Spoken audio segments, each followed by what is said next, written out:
අයිබෝන් හැම දෙනාටම අද අපි කතා කරන්න සූදානම් වෙලා ඉන්නේ 6න් 7ට ගියන් පස්සේ අපි මොනවාද ඉතිහාසය විශ්ය ඉගෙන ගන්න. අපිට තියෙන ඉගෙන ගන්න පුතේ අපේ පැරණි ජන ජීවිතය කියන පාඩම. ඉතින් අපි පළමුවෙන් ඉගෙන ගන්නේ අපේ රටේ මිනිස්සුන් කොහොමද ජීවත් වෙන්නේ, මිනිස්සුන්ගේ රැකියාවල් මොනවාද කියන කාරණේ පිළිබඳව තමයි අපි මුලින්ම ඉගෙන ගන්නේ.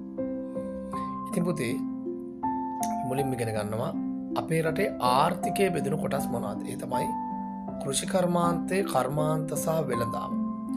මේ කෘෂි කර්මාන්තය කියන එක තමයි අපේ රටේ ප්‍රධාන ජීවනෝපාය බවට පත් වෙන්නේ.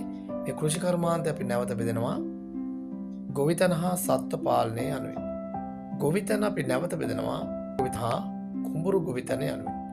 මේ කුඹුරු ගොවිතැනට කියනවා වී ගොවිතැන, මඩ ගොවිතැන හා වාරි ගොවිතැන යනුවෙන්. ඒ වගේම හේන් ගොවිතැනට කියනවා අපි ගොඩ ගොවිතැන කියලා. හොඳයි, අපි ඊගා වීඩියෝ එකෙන් තවත් වැදගත් තොරතුරු රාශියක් කතා කරනවා.